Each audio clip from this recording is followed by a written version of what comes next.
Doctor Manuel, yo creo que es una buena metodología abordar los problemas del derecho administrativo sancionador a través de los principios. Entonces quisiera que usted nos ayudara a zanjar estas incertidumbres que nos embarcan a todos sobre la aplicación de los principios de autonomía, independencia e imparcialidad, no solo en el disciplinario, sino en el derecho administrativo sancionador en general. Bueno, muchas gracias. Muy buenos días a todas y a todos. Muy amables por la invitación a participar de este evento. Un saludo muy especial al profesor Sierra Porto, al profesor Bernal Cuellar, a mis alumnos y exalumnas aquí presentes, algunas caras reconocibles en el auditorio. ¿Qué decir frente a esta gruesa y crítica problemática a la que se enfrenta el derecho administrativo sancionador en el caso colombiano? Y que no es exclusiva de lo que pueda pasar en el orden distrital, porque siendo este en todo caso un estado unitario, pues igual el diseño es de ley y por lo tanto es común al orden nacional o al orden territorial. ¿Y de qué estamos hablando? Estamos hablando de si el sistema inquisitivo de procesamiento por el cual se surten los procedimientos administrativos sancionatorios garantiza adecuadamente el debido proceso. Garantiza el debido proceso un procedimiento en el cual la misma autoridad que investiga, recauda las pruebas, formula el cargo, es la que decide y resuelve el recurso de apelación. Ese es el gran interrogante. Resulta que el artículo 29 constitucional nos dice que el debido proceso se aplica a toda clase de actuaciones judiciales y administrativas. Luego no tendría por qué haber diferencia entre esa garantía que se da en el ámbito del proceso jurisdiccional y el que se daría en el ámbito del procedimiento administrativo.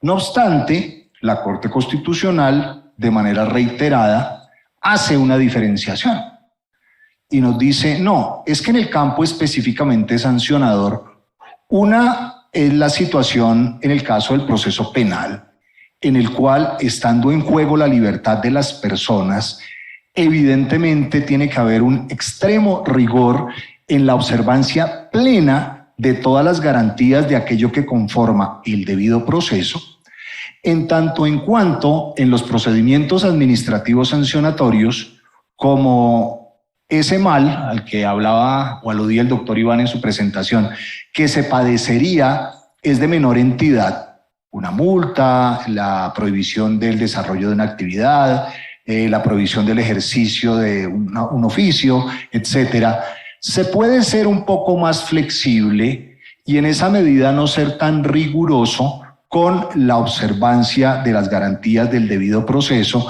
que sí son predicables del proceso judicial.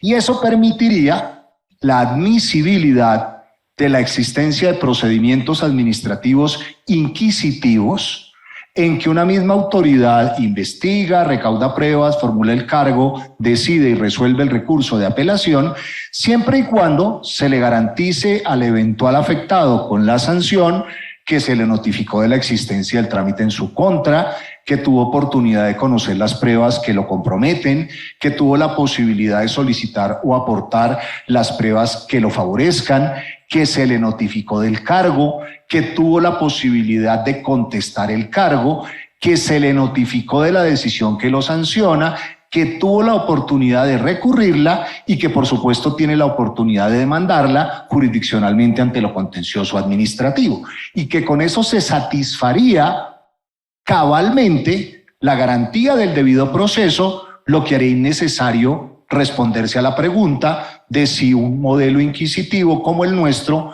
es suficientemente garante del debido proceso. Pero ¿qué sucede? Que algo que se llama el control de convencionalidad llegó para quedarse. No en vano, creería yo, el más reputado y no gratuitamente su reputación de administrativista de esta casa de estudios, el profesor Jaime Orlando Santofimio Gamboa, dedicó los últimos años de su trayectoria en el Consejo de Estado a trasladar este tema del control de convencionalidad a lo contencioso administrativo, y desde su retiro del Consejo de Estado, su trabajo académico aquí en el externado ha gravitado fundamentalmente sobre este tema. ¿Cómo incorporamos el control de convencionalidad en el ámbito del derecho administrativo? ¿Y qué es lo que sucede? Que a su turno la Convención Americana de Derechos Humanos, en su artículo 8, establece las garantías judiciales, pero la propia jurisprudencia de la Corte Interamericana, que ella misma señala es tan vinculante como el texto de la Convención, establece que esas garantías se aplican a toda clase de funcionarios que dentro del Estado ejerzan función materialmente jurisdiccional, como la que se ejerce en el ámbito de los procedimientos sancionatorios, no únicamente de carácter disciplinario. Y cuando la Corte Interamericana caracteriza las garantías propias de ese debido proceso, que debe ser predicable también de las actuaciones administrativas, no se limita a las que nuestra Corte Constitucional ha señalado deben estar presentes en los procedimientos administrativos, sino que también lo extiende a la independencia y a la imparcialidad del funcionario. Y ahí es cuando nuestro sistema puede comenzar a entrar en choque con la Convención. ¿Por qué? Porque ¿qué tan imparcial puede ser un funcionario con la valoración que él mismo ha hecho de las pruebas que ha recaudado para formular el cargo, cuando luego tiene que resolver sobre la imposición de una sanción con base en el cargo que él mismo ha formulado? Ahí ya el alcance de la interpretación que la Corte Constitucional ha hecho sobre la innecesariedad de extender todas las garantías propias del proceso judicial al procedimiento administrativo empiezan a hacer agua. ¿Por qué? Porque es que ya por aplicación del control de convencionalidad también se tiene que incorporar las garantías de independencia o imparcialidad.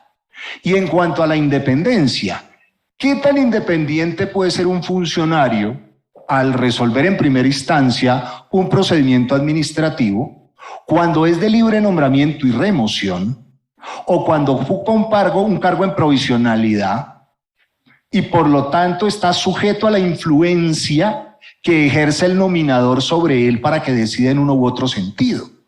¿Puede ser realmente independiente como lo puede hacer un juez en relación con el magistrado del tribunal o el magistrado de la alta corte?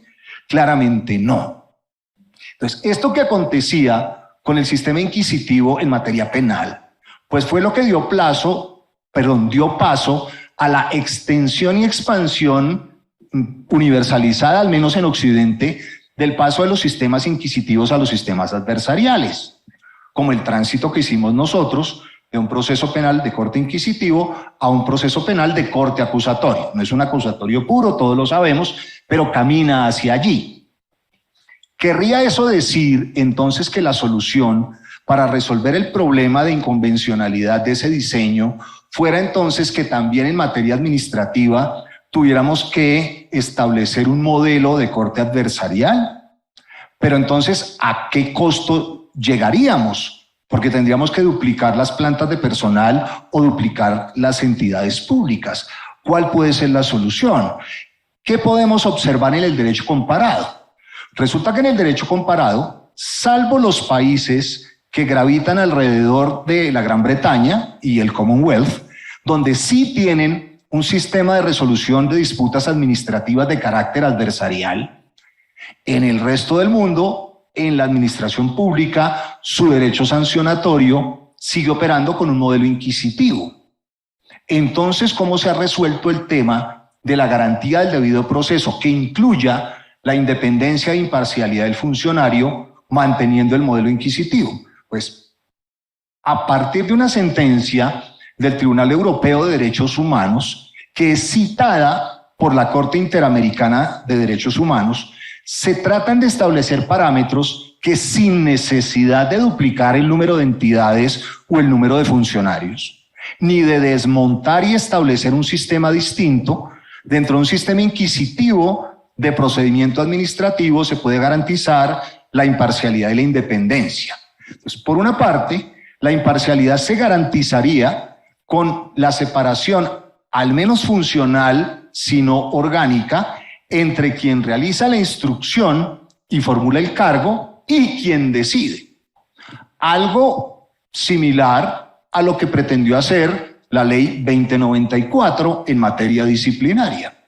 Es posible que dentro de la misma entidad, si hay dos funcionarios de áreas distintas, uno que acusa y otro que resuelve, pues se garantizaría la imparcialidad, porque el que resuelve no estaría casado o comprometido subjetivamente con la formulación del cargo. Pero para que eso funcione, se requiere también que haya independencia. Y entonces, ¿cómo se garantiza la independencia? El Tribunal Europeo dice, la independencia se garantiza observando las reglas sobre cómo llega el funcionario al cargo y cómo puede ser separado del cargo.